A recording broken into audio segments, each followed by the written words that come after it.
Assalamualaikum warahmatullahi wabarakatuh. Selamat pagi. Selamat datang kembali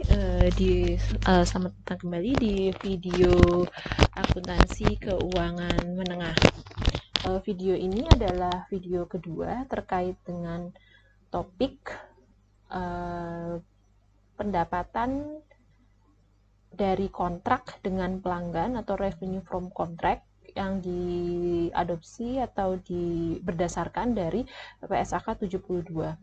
Jika teman-teman belum melihat video yang pertama, saya sarankan untuk melihat video pertama terlebih dahulu, karena video tersebut membahas tentang topik-topik fundamental terkait dengan pengakuan pendapatan berdasarkan standar yang terbaru, yaitu PSAK 72. Untuk video ini sendiri akan membahas terkait dengan berbagai isu atau topik yang ditemui ketika melakukan pencatatan terkait dengan transaksi pendapatan. Baik, jadi kita coba lihat topik-topik apa yang akan kita coba pelajari pada video ini. Jadi, jika kita bicara tentang pengakuan pendapatan, tentunya kita tidak hanya bicara tentang jurnal sederhana ya yang kita buat ketika kita menjual barang. Misalnya kita menjual barang and that's all. Jadi kayak begitu, menjual barang sekali langsung terima pelunasan. Sayangnya kadang-kadang seiring dengan semakin kompleksnya transaksi bisnis dan mengingat transaksi penjualan atau transaksi pendapatan itu bisa dibilang salah satu transaksi paling penting ya bagi perusahaan, karena tentunya kan perusahaan itu tujuan dia beroperasi adalah untuk mendapatkan uang yang diperoleh dari memberikan jasa atau menjual barang. Jadi bisa dibilang seiring dengan semakin kompleksnya transaksi bisnis, maka akan semakin banyak hal-hal atau isu-isu yang harus diperhatikan terkait dengan pengakuan pendapatan. Ini beberapa topik yang kita akan bahas terkait dengan isu-isu apa saja. Yang pertama, retur penjualan. Lalu ada repurchase agreement, ada transaksi bill and hold, principal agent relationships, transaksi konsinyasi, garansi, biaya awal, terkait dengan treatment untuk biaya awal, jika biaya awalnya itu non-refundable seperti apa. Kita akan bahas secara detail satu persatu. Baik, yang pertama transaksi yang apa ya, mungkin transaksi tambahan ya, terkait dengan pendapatan yang mungkin paling umum, salah satu yang paling umum adalah retur penjualan. Nah, retur penjualan itu dapat disampaikan sebagai berikut, hak pengembalian yang dapat diberikan kepada produk dengan berbagai alasan. Jadi, ketika perusahaan menjual barang, perusahaan juga misalnya dapat memberikan hak kepada pembeli, pada customer untuk mengembalikan barang tersebut kepada penjual jika syarat-syarat tertentu sudah dipenuhi. Misalnya, jika barangnya ada cacat. Nah, tapi barang dapat dikembalikan jika misalnya ada syarat tag harga tidak boleh sudah dicopot atau harus dikembalikan dalam jangka waktu 2 hari atau aturan-aturan seperti itu.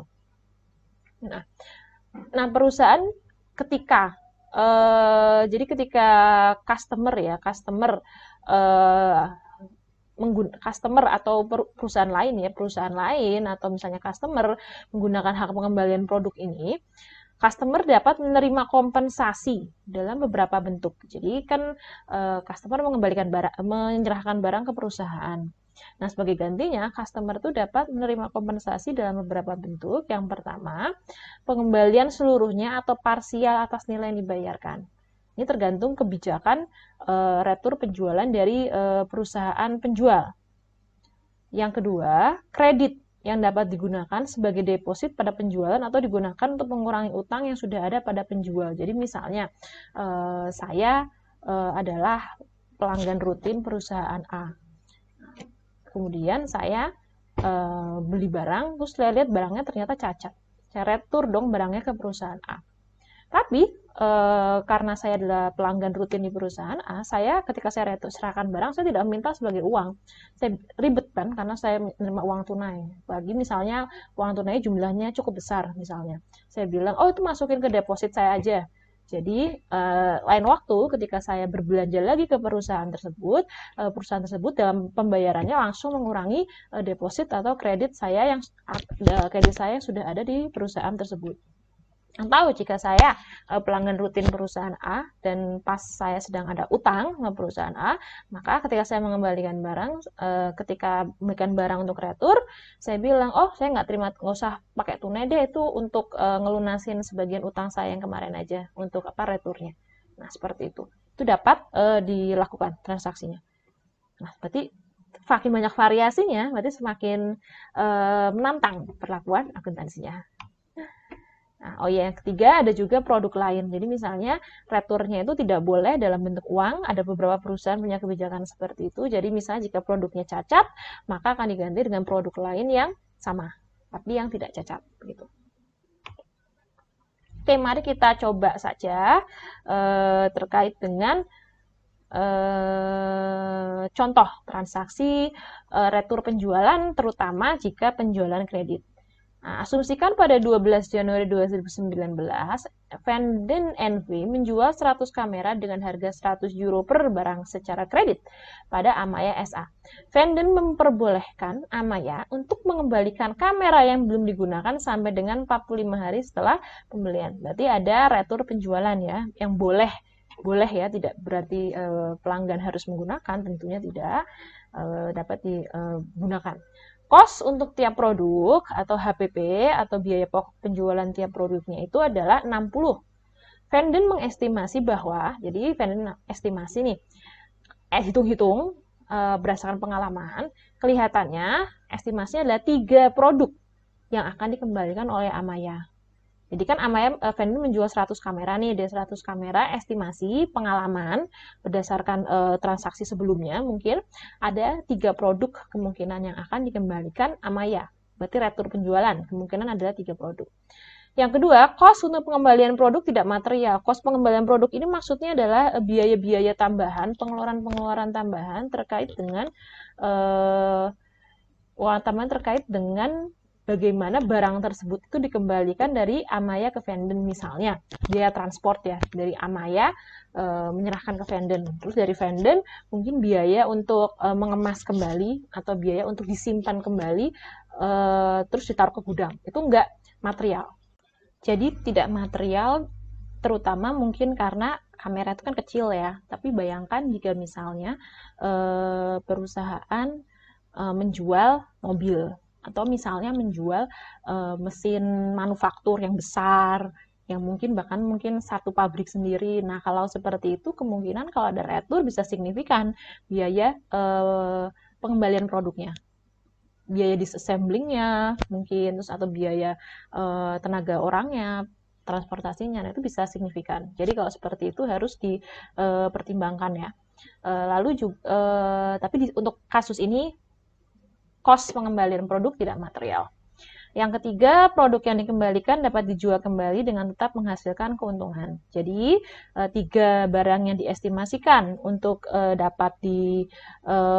akan diretur oleh Amaya ini dapat dijual lagi oleh Vanden. Tidak harus banding harga, tetap menghasilkan keuntungan. Berarti kalau keuntungan berarti di atas harga HPP terjualnya.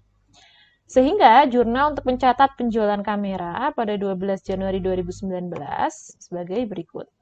Ya, teman-teman saya rasa masih ingat ya akuntansi perusahaan dagang ya terkait dengan metode perpetual ya. Jadi jurnal pertama untuk mencatat penjualannya dalam bentuk kredit, yang kedua adalah jurnal untuk mencatat cost of goods sold atau cost barang terjual, atau mungkin teman-teman tahu istilah HPP. Baik, tadi jurnal penjualannya. Nah, sekarang bagaimana jika diketahui pada 24 Januari Amaya mengembalikan 2 kamera.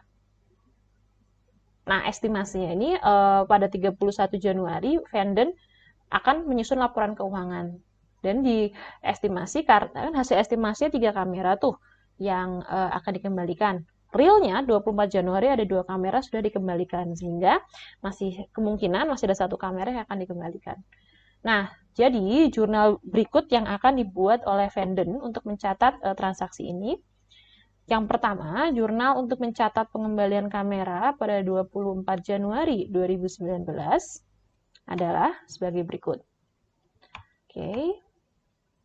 Jurnal yang ini untuk meng-cancel penjualan, ya, untuk membatalkan penjualan untuk 2 kamera. Nah, perhatikan untuk ketika membatalkan penjualan kan kredit nih. Sehingga untuk membatalkan penjualan kita membuat akun di debit. Tetapi akun penjualan itu sendiri tidak boleh di debit kecuali jurnal koreksi ya. Nah, untuk transaksi retur ada akun khusus yaitu retur penjualan ya, sales return and allowance yang ada di sini. Nah, jadi di-cancel penjualannya dan piutangnya pun dikurangi. Nah, untuk transaksi HPP atau cost of goods sold itu sendiri, nah transaksinya berarti karena penjualannya dibatalkan, maka cost of goods sold-nya juga harus dikurangi sebesar 2 produk. Berarti 2 produk dikali 60, karena cost-nya kan 60 per produk. Dapat 120. Debitnya adalah returned inventory atau barang dagang yang dikembalikan. Dibedakan dengan inventory ya, karena biar tentunya nilainya beda ya, barang sudah terjual dikembalikan lagi, tentunya nilainya beda. Masih masuk inventory, tapi mungkin bisa dimasukkan sub akun yang berbeda dengan kalau inventory yang benar-benar baru. Selanjutnya kita lihat, tadi kan disebutkan bahwa Vanden akan membuat laporan keuangan pada 31 Januari 2019. Nah, per 31 Januari 2019, Vanden yakin nih bahwa hasil estimasi dia akan ada 3 kamera yang diretur itu betul terjadi. Dari hasil estimasi 3 kamera, kan baru 2 kamera yang benar-benar diretur.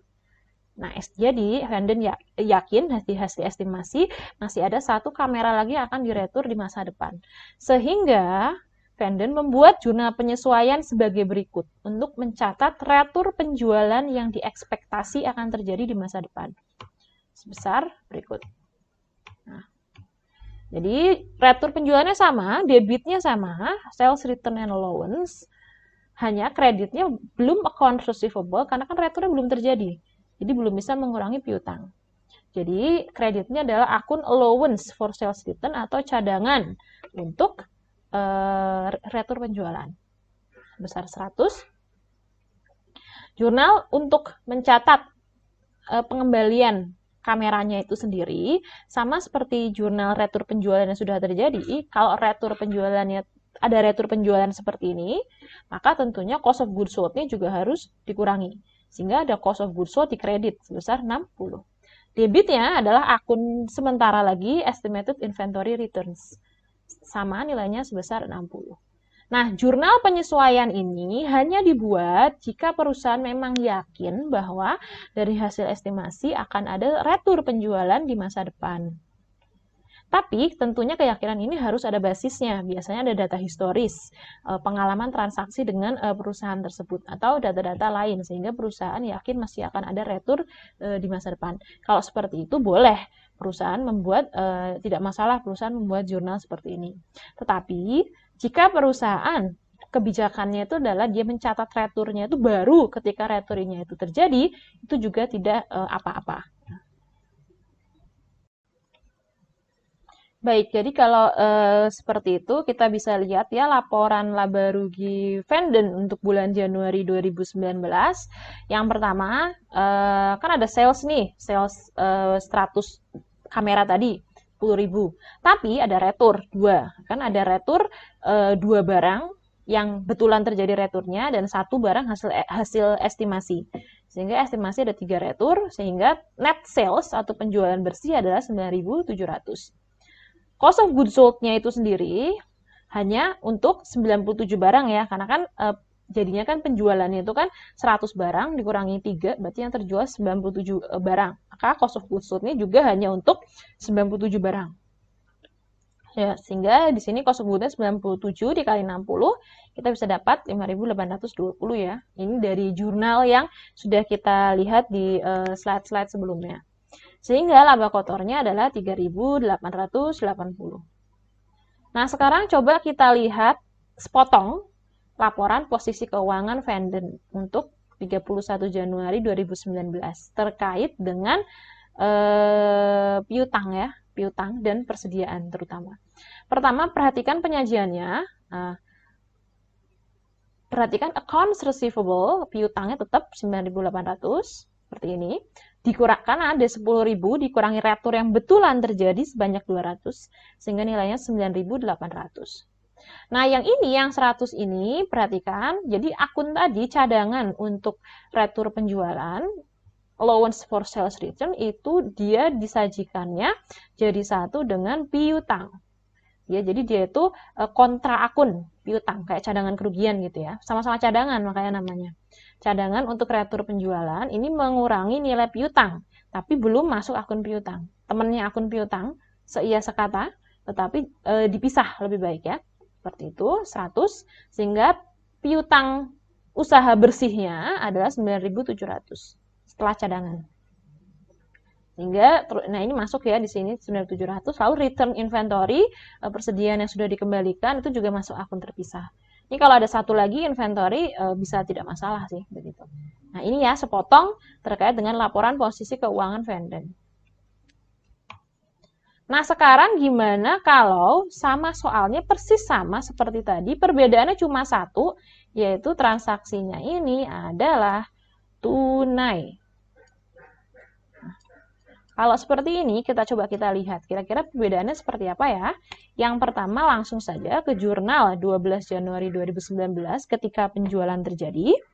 Di situ jurnalnya sama persis ya, jurnalnya sama persis kecuali perbedaannya hanya di akun cash. Jadi kalau di sebelumnya, contoh sebelumnya kan debitnya piutang, nah ini adalah cash atau kas. Sekarang kita lihat ketika returnya asumsi, nah perhatikan terkait dengan retur penjualannya. Perhatikan ini, asumsikan bahwa Vanden tidak membayar dengan kas ketika Amaya mengembalikan 2 kamera pada 24 Januari 2019. Jadi kan Amaya di soal ini, contoh ini kan beli kamera pakai cash seperti itu. Nah kalau dia beli kamera pakai cash, tentunya ketika retur penjualan, nah logikanya tentunya mungkin dia ingin kembali dalam bentuk cash. Nah, tetapi di sini dia perusahaan penjualnya itu tidak membayar dengan kas. Nah, tidak membayar dengan kas, dia membayarnya tadi seperti yang saya sebutkan di awal tadi kan, ketika retur penjualan itu bisa konsiderasi yang dikembalikan itu bisa macam-macam ya, bisa kredit atau mungkin untuk ngelunasin utang yang lain dan sejenisnya. Jadi untuk yang contoh ini coba kita lihat gimana jurnalnya jika retur penjualan ini yang pembayaran yang diberikan ke pelanggan bukan tunai. Jadi jurnal untuk mencatat returnya kita lihat ya. Nah, jadi perhatikan di sini Vanden membuat jurnal pertama ya ada sales return ya, retur penjualan besar 200. Kreditnya bukan cash karena di sini Vanden tidak memberikan uang kepada Amaya, tapi di sini Vanden berubah menjadi accounts payable atau utang. Jadi di sini perusahaan penjual dia menjadi berhutang kepada pelanggan karena dia kan tidak memberikan langsung tunai, tapi dalam bentuk mungkin kredit atau deposit sehingga di sini menjadi hutang kepada pelanggan. Nah itu perbedaannya. Untuk yang jurnal untuk mencatat pengembalian persediaannya tidak ada perbedaan. Tetap debitnya return inventory, kreditnya cost of goods sold. Untuk dua barang yang masing-masing cost-nya adalah 60 euro sehingga di sini 120. Baik, coba kita lihat jurnal yang selanjutnya ya. Nah, baik sama seperti tadi, jadi hasil estimasi menunjukkan masih akan ada satu produk lagi yang akan diretur di masa depan. Sehingga di sini Vanden akan membuat retur penjualan ya. Oh iya, ini salah ketik teman-teman. Ini bukan Desember ya, harusnya Januari. Kebiasaan nulis Desember. Oke. Jadi kita lihat jurnalnya seperti apa. Nah, ya bisa dilihat. Jadi di sini karena Vanden kebijakannya adalah retur penjualan yang untuk transaksi tunai tidak dikembalikan dalam bentuk tunai, dalam bentuk deposit atau kredit, sehingga di sini debitnya sales return and allowance, kreditnya langsung bisa masuk accounts payable, tidak masalah. Begitu, karena di sini estimasinya adalah perusahaan akan berhutang kepada pelanggan sebesar 100 karena untuk satu produk saja. Nah, sedangkan untuk jurnal terkait dengan pengembalian barangnya yang akan diestimasi akan terjadi di masa depan, dan juga untuk penghapusan cost of goods sold-nya, di sini dia tidak berubah, sama seperti contoh sebelumnya. Baik, sehingga kita lihat contoh laporan laba rugi untuk bulan Januarinya. Di sini kita bisa lihat penjualan bersihnya 9.700 ya, total penjualan dikurangi retur. Cost of goods sold-nya juga tidak berubah, sebesar untuk 97 produk dikali per produk adalah 60, sehingga 5.820. Laba kotornya 3.880. Yang berubah adalah di sini laporan posisi keuangan ya, karena transaksi penjualan ini bukan piutang tapi bukan kredit tetapi tunai, sehingga jurnalnya sebagai berikut. Bukan jurnal, laporan posisi keuangannya contohnya sebagai berikut langsung gitu. Sepotong. Oke, seperti ini. Baik, itu tadi transaksi terkait dengan retur. Sekarang kita lihat transaksi repurchase agreement. Atau mungkin kalau teman-teman browsing ya, atau di dunia bisnis, teman-teman mendengar transaksi repo, begitu. Kita lihat transaksi ini, transaksi seperti apa. Baik, kita lihat, jadi bisa dilihat transaksi ini ada transaksi perjanjian di mana perusahaan mentransfer aset pada pelanggan yang disertai dengan kewajiban atau hak tanpa syarat untuk membeli kembali aset tersebut di kemudian hari. Nah, jika kewajiban atau hak untuk membeli kembali aset tersebut, yang di kemudian hari ini, dilakukan pada nilai yang lebih besar atau sama dengan nilai ketika aset tersebut dijual ke pelanggan, maka transaksi tersebut tidak dianggap sebagai transaksi penjualan, tetapi dianggap sebagai transaksi pendanaan. Nah, jadi inilah mengapa untuk standar pendapatan yang sekarang itu sangat menekankan terhadap kontrak, apa yang tercantum pada kontrak, karena jika transaksi bentuknya seperti ini, maka transaksi ini tidak dapat dianggap sebagai transaksi penjualan, tapi transaksi masuk pendanaan. Berarti seperti perusahaan berhutang kepada pelanggan atau meminjam uang kepada pelanggan. Mari kita lihat saja contoh langsungnya seperti apa. Perhatikan contoh berikut. Morgan Limited menjual peralatan pada 1 Januari 2019 kepada Land Company seharga 100.000. Morgan sepakat untuk membeli kembali peralatan ini, unconditional contract, berarti tidak ada syarat lain yang harus dipenuhi Morgan untuk membeli peralatan tersebut pada 31 Desember 2020 dengan harga 121.000. Berarti kita lihat ada 2 tahun ya, dari menjual sampai membeli kembali. Pertanyaannya, bagaimana Morgan Inc. mencatat transaksi ini? Berdasarkan selisih ini ya, selisih antara harga ketika menjual dengan harga ketika membeli kembali ini bisa dihitung, asumsikan bahwa ada tingkat bunga 10% implisit berdasarkan perjanjian tersebut. Morgan lalu membuat jurnal berikut untuk mencatat transaksi pendanaan pada 1 Januari 2019. Sehingga transaksi yang 1 Januari ini bukan dianggap sebagai transaksi penjualan, tetapi dianggap sebagai transaksi pendanaan. Sehingga jurnalnya adalah sebagai berikut. Debitnya adalah cash sebesar 100.000 dan kreditnya adalah liability to Land Company 100.000. Jadi tidak dianggap sebagai penjualan, tetapi dianggap sebagai transaksi pendanaan. Atau Morgan meminjam uang kepada pelanggan, yaitu Land Company. Nah, selanjutnya, karena ini dianggap transaksi pendanaan dan periodenya lebih dari 1 tahun, akibatnya Morgan pada per 31 Desember 2019 harus mencatat bunga. Walaupun bunganya itu implisit ya, jadi ini seperti zero interest bearing note. Jika teman-teman melihat kembali jurnal saya terkait dengan hutang ya, kewajiban jangka panjang.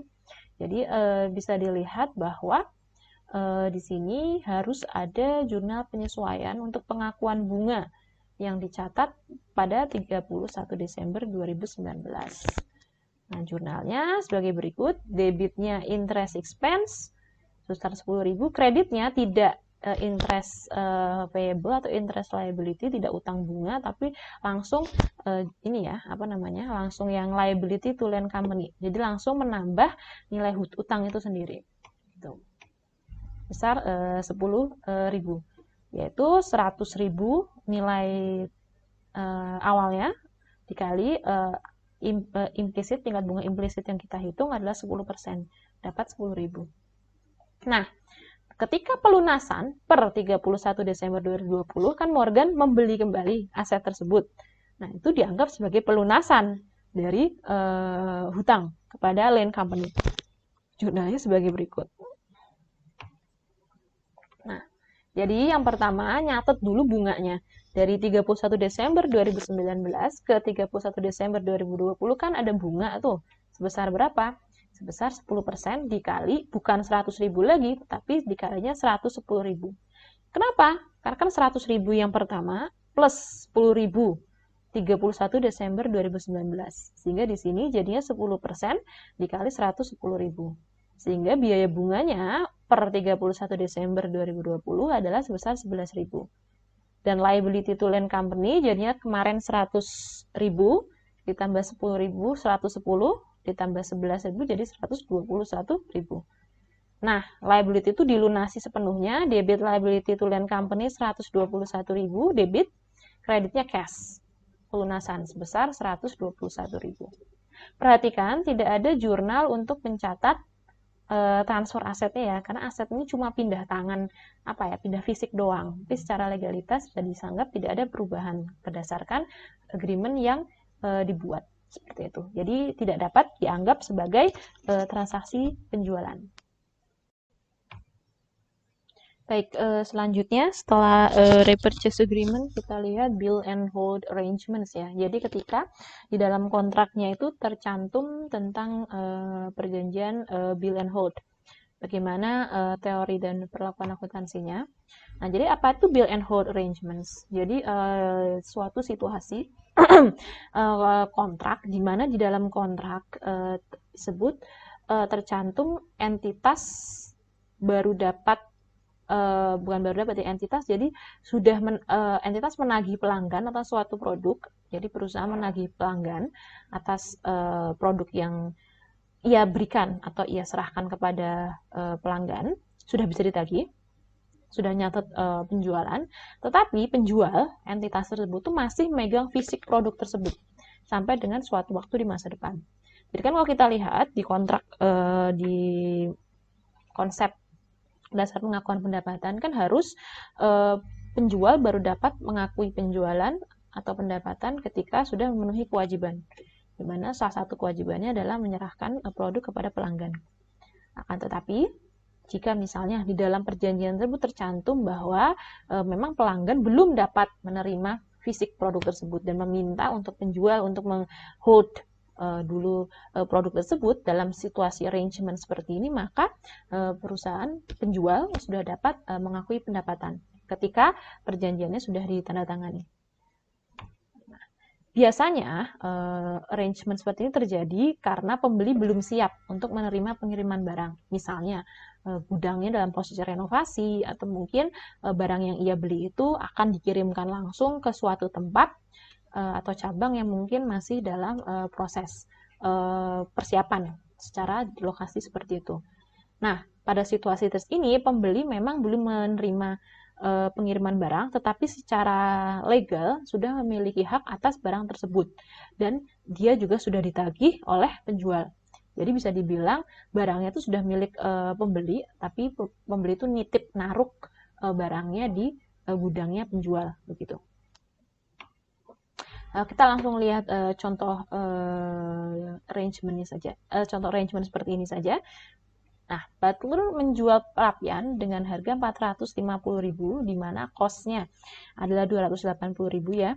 Pada 1 Maret 2019 pada kedai kopi lokal Baristo yang berencana untuk membuat cabang baru untuk dalam proyek perluasan lokasi operasionalnya.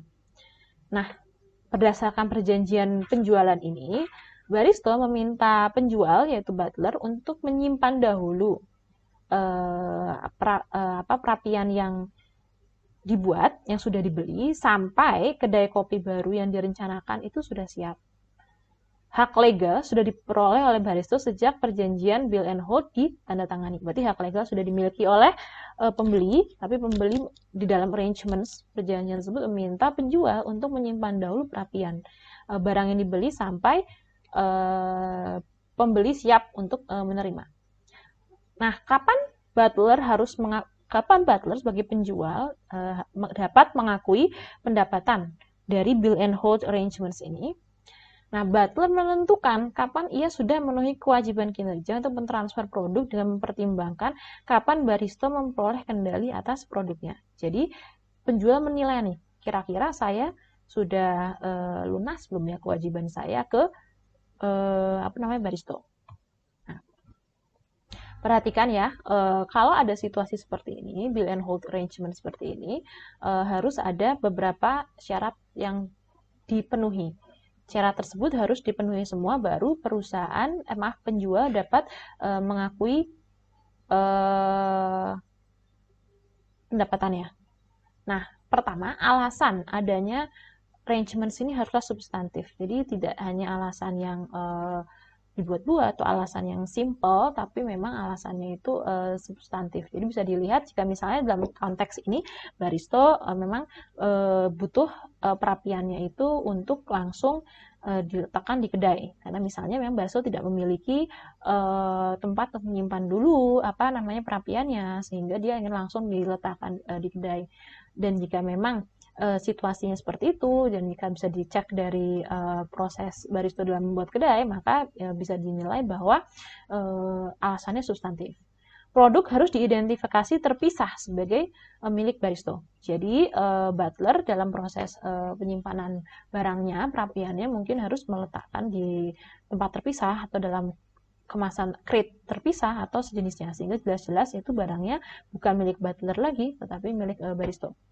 Produk harus sudah siap untuk dikirim secara fisik. Jadi sudah mungkin proses pengirimannya misalnya diletakkan ke dalam kotak, crate, atau kemasan-kemasan yang sejenis, itu juga sudah harus masuk dalam kemasan pengiriman. Jadi benar-benar tinggal kirim gitu. Yang keempat, Butler tidak dapat menggunakan produk tersebut atau menyerahkan pada pelanggan yang lain. Jadi barang itu benar-benar sudah dipak, sudah siap kirim, sudah benar-benar barangnya itu di Butler hanya numpang naruk aja gitu.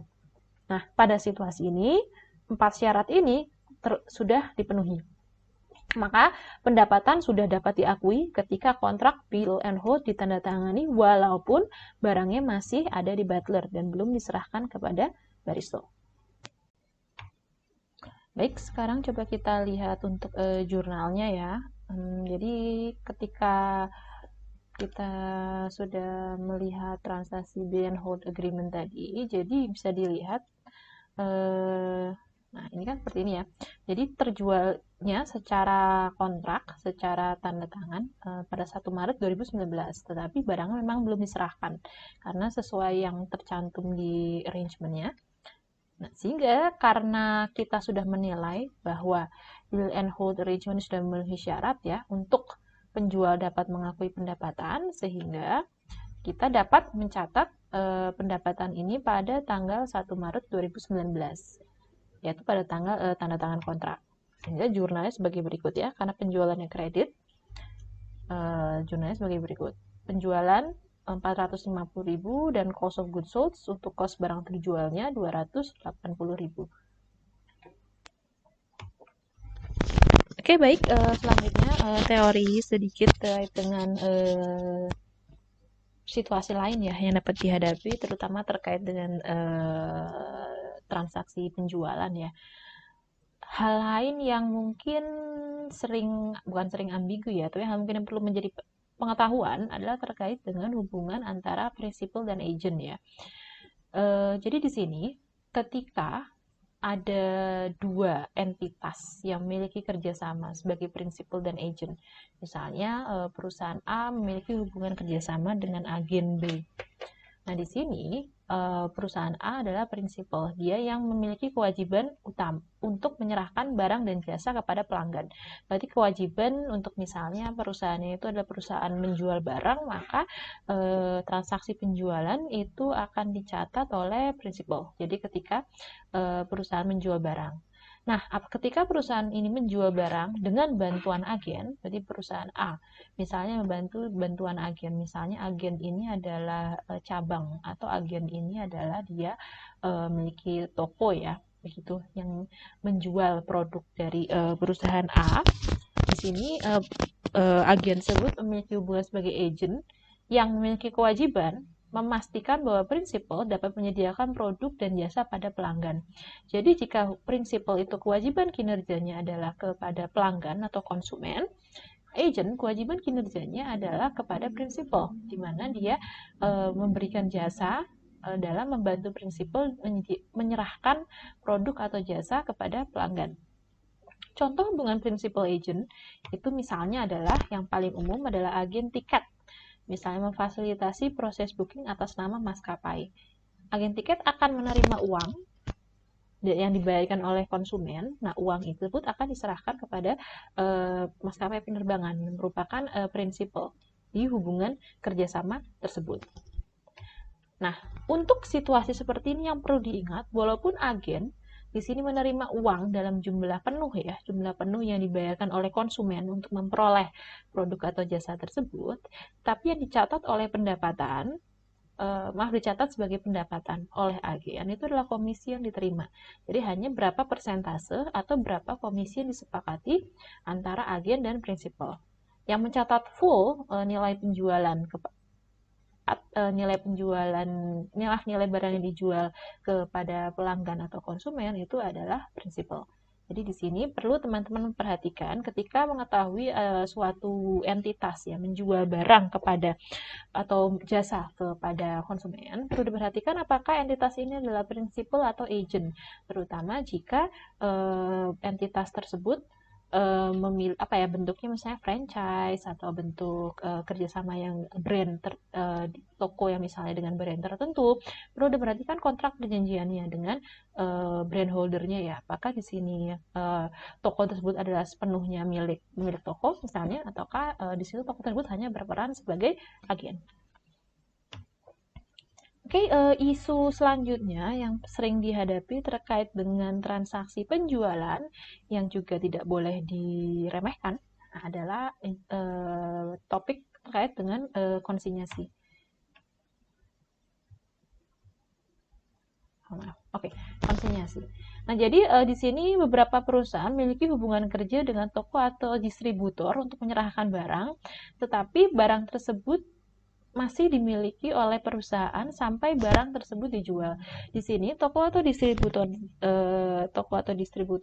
ini berbeda ya dengan principal agent relationship. Di mana agent ini di sini dia sepenuhnya ya kerjasama dengan prinsipal. Di sini bisa terjadi suatu toko itu bukan agent dari dari perusahaan, tapi bisa juga dia di sini lebih ke konsinyasi, jadi dia menjual misalnya berbagai barang dari berbagai perusahaan, tapi di sini misalnya kerjasamanya adalah kerjasama konsinyasi dengan perusahaan penjual produsen utama. Nah, barang ini, ketika barang ini masih berada di toko atau distributor, barang tersebut masih menjadi milik perusahaan. Jadi bahannya persediaan masih perusahaan, hanya letaknya diletakkan di toko atau distributor. Nah, baru ketika barang tersebut terjual, baru penjualan tersebut dicatat sebagai penjualan oleh perusahaan. Nah, di sini bisa disebutkan berarti consignor itu memiliki dengan consignee-nya itu adalah hubungan agen. Seperti yang saya sebutkan tadi terkait dengan teori terkait dengan principal agent. Nah, di sini consignor memperoleh untung dari penjualan dan consignee memperoleh untung dari komisi penjualan. Sama seperti yang saya jelaskan terkait dengan principal agent relationship tadi. Nah, sekarang langsung saja coba kita lihat beberapa contoh ya terkait dengan situasi seperti ini. Baik, kita perhatikan contoh berikut. Di sini Nelba Manufacturing Ship memiliki persediaan dengan cost 36.000 yang dimasukkan pada perjanjian konsinyasi dengan best value stores. Nah, Nelba membayar sebesar 3.750 untuk biaya angkut dan best value membayar sebesar 2.250 untuk iklan yang dapat direimburse kepada Nelba. Berarti dengan kata lain di sini base value membayar dulu 2.250, tapi kemudian biaya ini akan pada akhirnya yang membayar adalah Nelba Manufacturing. Pada akhir periode, base value berhasil menjual 2/3 dari barang yang dikonsinyasikan seharga 40.000 tunai. Dalam bentuk tunai, base value mengabarkan kepada Nelba terkait dengan penjualan tersebut serta menyimpan komisi yang ia peroleh dari penjualan tersebut sebesar 10% dari nilai penjualan dan menyerahkan sisa uang tunai kepada Nelba. Sekarang pertanyaannya, ayat jurnal yang perlu dibuat oleh consignor yaitu Nelba dan consign yaitu base value untuk mencatat transaksi-transaksi yang ada tersebut. Nah, pertama kita lihat satu persatu transaksi terkait dengan pengiriman barang konsinyasi. Freight cost sebesar pengiriman barang konsinyasi itu ketika barang diserahkan dari Nelba kepada base value. Itu jurnalnya seperti apa? Belum freight cost, maaf, yang sebelumnya. Nah, kita lihat dulu. Jadi pertama, di sini consignee tidak mencatat jurnal apapun ya, karena barangnya ya hanya istilahnya hanya pindah lokasi. Barangnya masuk ke base value stores. Mungkin base value memiliki catatan tentunya terkait dengan berapa barang dan sejenisnya, tapi secara akuntansi di sistem akuntansi sendiri tidak ada tidak ada jurnal yang dibuat oleh base value stores karena barangnya cuma nitip begitu. Nah, untuk consignor sendiri, barangnya itu secara dasar, barangnya itu tetap masih dalam inventory ya. Tetapi beda pindah lokasi. Nah, pindah lokasi inventory. Jadi, jika kita lihat, di sini Nelba ini kan perusahaan manufaktur ya, membuat membuat barang, sehingga di sini bisa dibilang kita memindahkan nilai persediaan dari persediaan barang jadi finished good inventories ini dipindahkan ke persediaan barang konsinyasi. Sama-sama persediaan, hanya istilahnya memindahkan sub akunnya untuk memperjelas informasi dari barang jadi, gudang barang jadi, persediaan barang jadi dipindah ke persediaan barang konsinyasi. Baik, selanjutnya untuk transaksi terkait dengan pembayaran biaya angkut barang dari Nelba ke base value stores. Nah, ini yang membayar adalah Nelba. Oke, tidak ada perubahan ya, maka jurnal yang membuat hanya Nelba, base value tidak membuat jurnal. Kan debitnya adalah inventory, kreditnya adalah cash 3.750. Perhatikan, ini langsung masuk ke persediaan barang konsinyasi, bukan masuk biaya angkut. Kenapa? Karena pertama, ini bukan biaya angkut penjualan.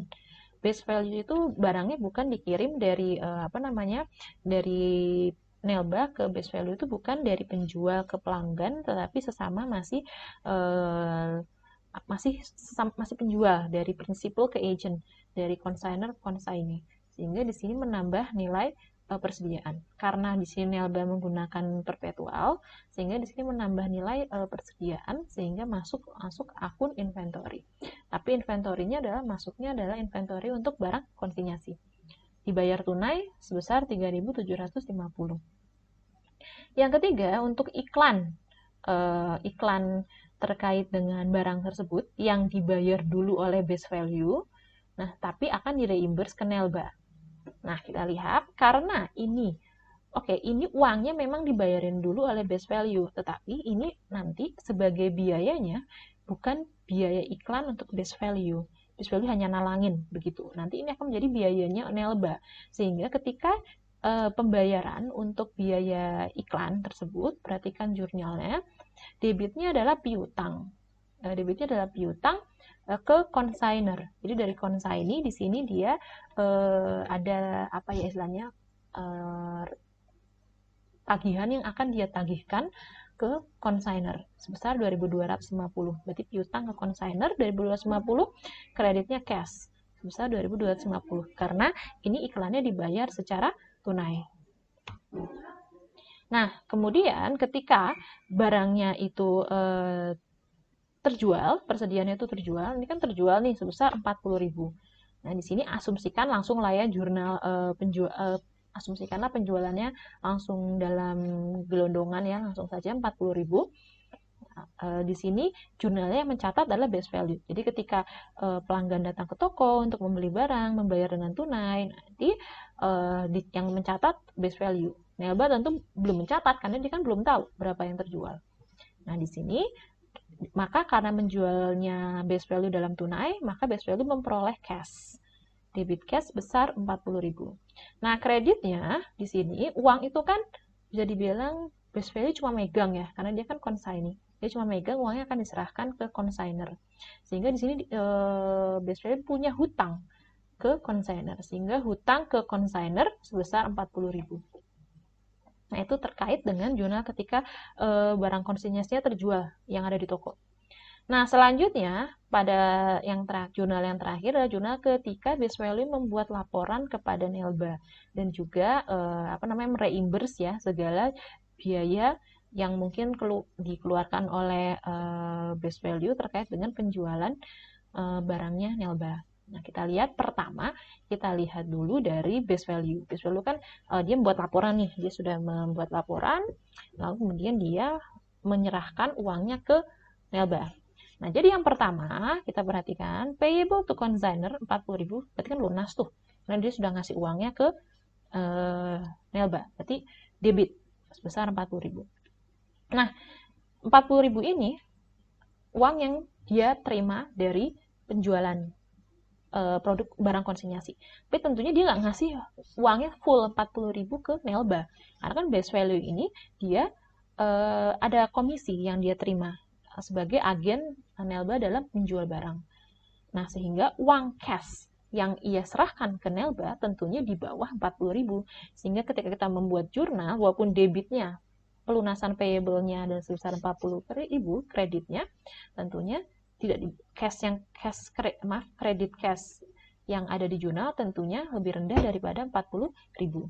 Nah, seperti itu kita lihat sehingga kreditnya yang pertama adalah piutangnya lunas. Jadi karena ini reimburse daripada base value nagih ke Nelba sebesar 2.250, dia langsung potong dari uang yang akan dia kirim ke Nelba, dia potong langsung 2.250 sehingga dianggap piutang piutang ke consignor dianggap sudah lunas. Sehingga di sini kredit receivables from consignor sebesar 2.250. Selanjutnya ada komisi sebesar 10% dari total penjualan, yaitu 10% dari 40.000 sebesar 4.000. Di sini 4.000 commission revenue, pendapatan komisi. Nah, inilah akun pendapatan yang diakui oleh base value.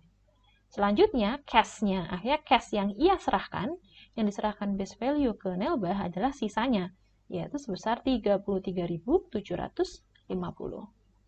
Nah, itu jurnal untuk base value. Sekarang kita lihat untuk jurnalnya Nelba ya. Jurnalnya Nelba berarti tentunya yang pertama, di sini Nelba menerima cash-nya adalah sebesar yang diserahkan oleh base value, yaitu sebesar 33.750. Di sini juga Nelba mencatat biaya iklan ya, biaya iklan yang sudah dibayarin dulu oleh base value, tapi biaya iklannya diakui oleh Nelba. Biaya iklan, advertising expense sebesar 2.250. Oke, selanjutnya ada karena di sini kan base value kan memotong 10% ya, 4.000. Karena itu adalah pendapatan komisi yang ia terima. Maka ini pendapatan komisi bagi base value tentu dianggap sebagai biaya komisi. Biaya yang dikeluarkan oleh Nelba karena menjadikan base value sebagai agent dia dalam menjual barang. Biayanya sebesar 4.000 dan total revenue, total pendapatan dari penjualan konsinyasinya adalah sebesar 40.000. Nah, ini jurnal terkait dengan konsinyasi dari sudut pandang consigner maupun dari sudut pandang consignee, yaitu sudut pandang prinsipal maupun agent. Apakah hanya itu jurnalnya? Mari kita cek lagi. Nah, ternyata masih ada satu lagi jurnal yang perlu dicatat oleh consigner, yaitu tentunya jurnal untuk mencatat cost of goods sold-nya.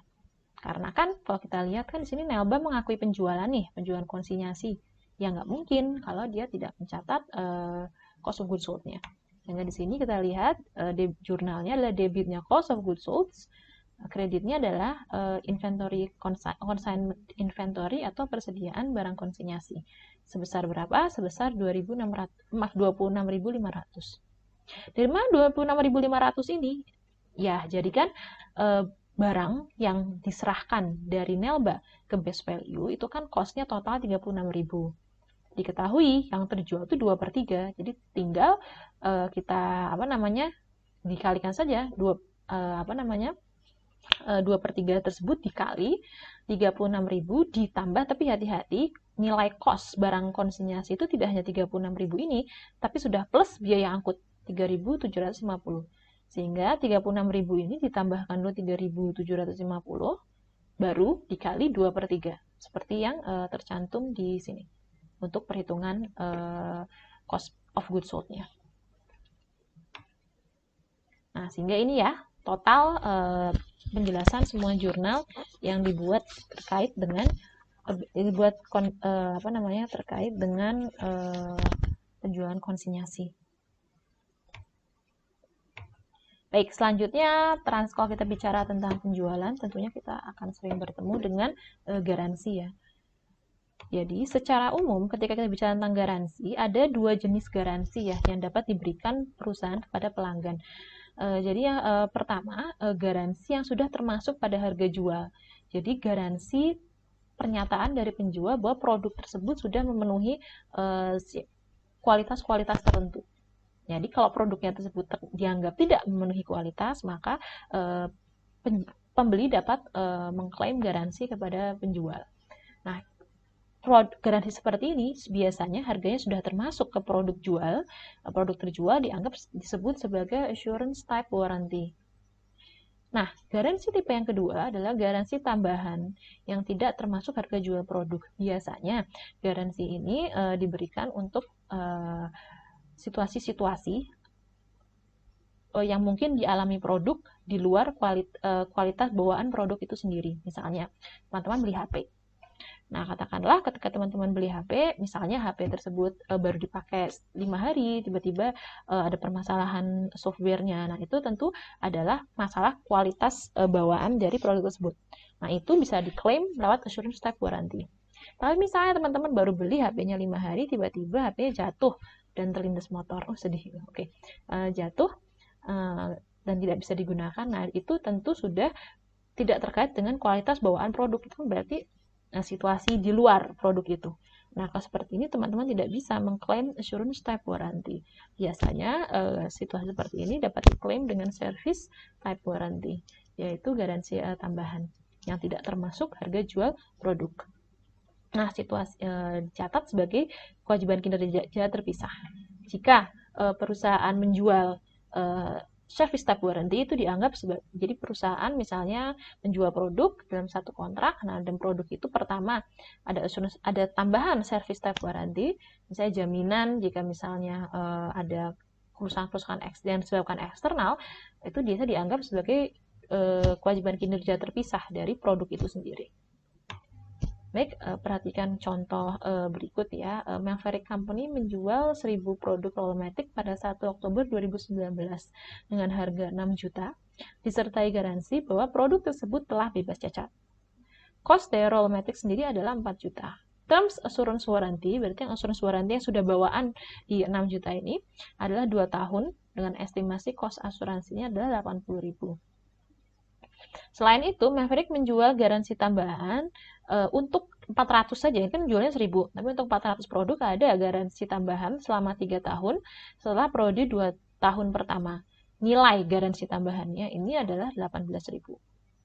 Pada 22 November 2019, Maverick mencatat adanya biaya kos karyawan sebesar 3.000 dan cost terkait dengan parts produk senilai 25.000 berkaitan dengan assurance warranty. Berarti yang sudah terjadi dari 1 Oktober sampai 22 November 2019 secara total dari klaim yang diajukan pelanggan itu sudah terjadi biaya kos karyawan ya, biaya karyawan sebesar 3.000 untuk mungkin perbaikannya atau hal-hal jenis itu, dan cost terkait parts, pergantian parts mungkin karena mungkin ada yang rusak atau cacat terkait dengan garansi. Berarti masuk assurance warranty.